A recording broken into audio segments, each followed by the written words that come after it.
This lens totally flew under the radar. This is a great premium build quality lens with premium results, budget friendly, that it's available for Nikon Z mount, a great deal here, and also for Sony E mount. But why it's important that it's available for Nikon Z mount? Because it is a 35mm f2 small lens. So let's talk about this now.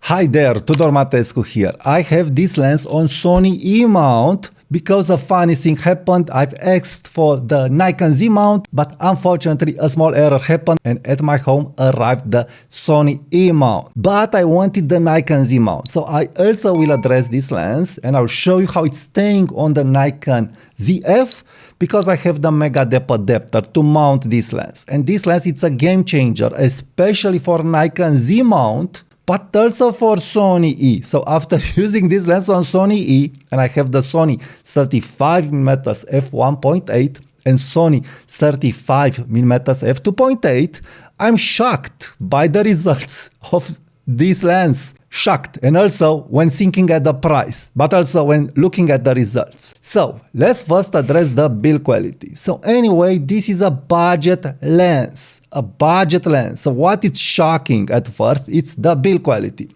So you expect from a budget lens, cheap plastic, cheap materials, acceptable okay build quality, and a light lens. Well, this is shocking. Why? It is fully metal built except this focusing ring, of course, and also the buttons, and it has plenty of buttons for a budget lens. So fully metal built and light. Again, metal built and light. Great. So it's feeling really great in hand. Also the lens is small. The lens is small and compact, and I will show you the comparison of this lens versus the Sony 35mm f1.8 lens. So small, compact, fully metal build, engraving marks, so they will not erase in time. Also the lens have an AF manual focus switch and also a customizable button on the lens. And more than that, I understand that you can program the ring, the focusing ring on Nikon Z. Boom. So a fully customizable lens, AF manual focus switch, custom button and custom focus ring. So you can set the aperture with this ring on Nikon Z, like the 40mm f2 on Nikon Z. Are we serious?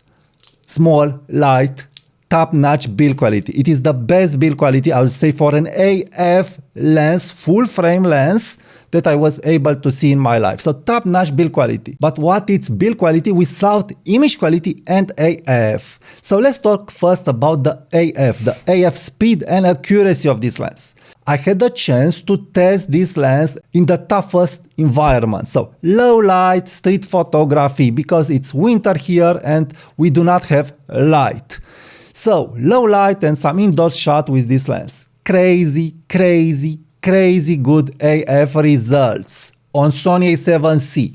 Just point and shoot at f2, f2.2, f2.5, and it nailed focus. I didn't have any misfocuses, any hunting, no problems at all. So absolutely no problems at all regarding AF. Crazy good in very hard lighting conditions.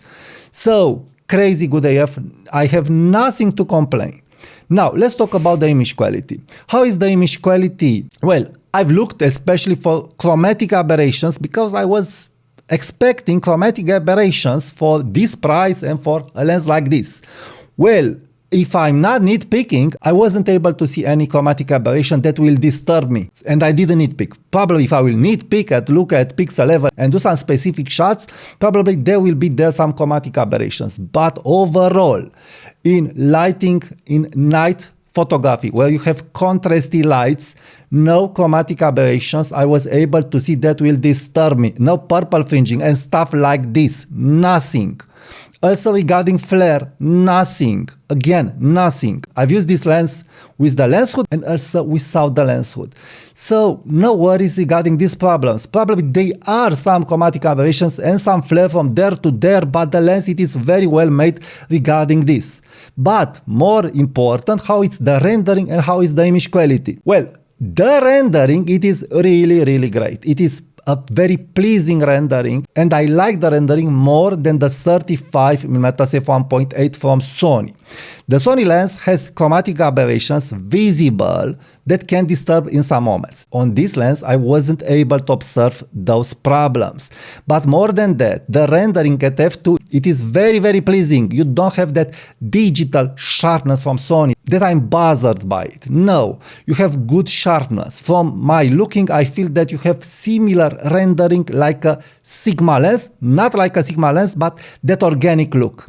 So you have very good sharpness, but with organic look at f2, f2.5 and so on. And lots of structure, lots of clarity, lots of texture. And more than that, the bokeh, it is creamy, smooth, nice rounded bokeh balls from there to there. And also the colors and the contrast, it is very good. In general, I'm editing my Sony files with Fuji colors, like nostalgic negative, that it's a low contrast profile. So you can't judge the contrast from raw files edited with that preset that I'm using.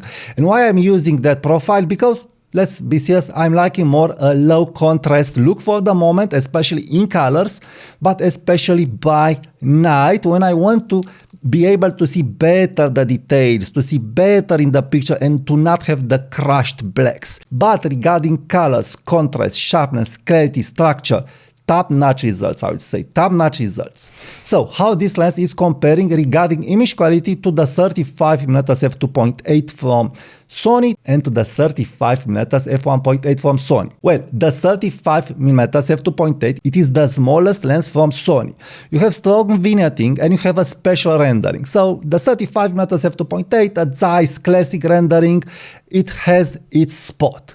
Now, this is between the Zeiss and between the 35mm f1.8 from Sony. If you are asking me, I'm liking more the results from this lens. I'm really liking more the results from this lens than the Sony 35mm f1.8. Why? Again, too sharp that 35mm f1.8, and this lens, it is focusing as fast, almost as fast and also as accurate as the 35mm f1.8. So overall, I do feel that I'm getting better image quality for my liking with this lens, because this is between the Zeiss rendering and the Sony rendering. So I get the organic look, I get an f2 aperture, I get a small lens, fully metal build with all the bells and whistles. It doesn't have weather sealing from what I was able to see. Also, the lens has a soft blur, and look how small it is. Look how small it is, this lens. And I've showed you the comparison between this lens and the Sony lenses. So this is between. So now, if I'm knowing this, what lens would I choose as my only lens for Sony? Because we are talking about these Sony lenses. Well, definitely this lens for Sony. Again, a little bigger than the 35mm f2.8, but lighter and a little smaller than the 35mm f1.8, and it's an f2. Between f2 and f1.8, you don't feel much difference.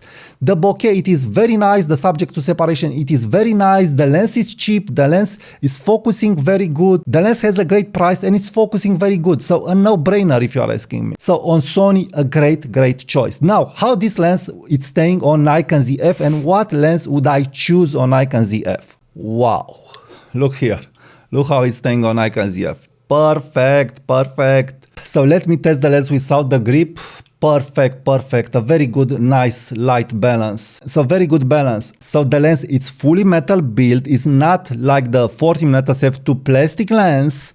It's light, and also it has an USB-C, so you can update the firmware, very important. And it will make from your Nikon ZF a very portable camera, exactly like the 40mm f2, I would say, a little longer, a little heavier, but not by much, let's be serious. And it's a 35mm f2. I expect the image quality to be as on Sony a7C regarding the rendering, but especially you have the Nikon Z colors, the Nikon Z rendering, and that Nikon Z mount. So who knows if the rendering, I will not like it more on Nikon Z. Again, I didn't use this lens on Nikon Z, so I can't say it for the moment. Also very important, I would add that it has 7 circular aperture blades. circular, so you get nice rounded soft bokeh. So a really great lens that it will deliver great results on Nikon ZF and also on Sony E-mount without worries. Now, how this lens is staying for myself on Nikon Z, syncing at Nikon Z 35mm f1.4 and f1.8. Well, I've looked a lot at those lenses. f1.8, very sharp, lots of resolution, a great lens. Big and chunky. 35mm f1.4, the same build and size as the 35mm f1.8, that definitely will make from your Nikon ZF a bigger camera. So it's okay if you want this, but for me, for street photography, for family photography, I do want this. I do want the YONGNUO lens, definitely. The 35mm f1.4, it has a too nervous bokeh. It is not so sharp, it has some problems, so I can't justify the lens at the price that I'm seeing now, especially in my country. The 35mm f1.8, that lens I would buy if I want the best image quality that I can get on Nikon ZF, and if I want a lens that I feel it's a little better than the 40mm f2, and it has a 35mm field of view, so a more usable field of view for everyday photography, then definitely YONGNUO 35mm f2, it is the first lens to choose.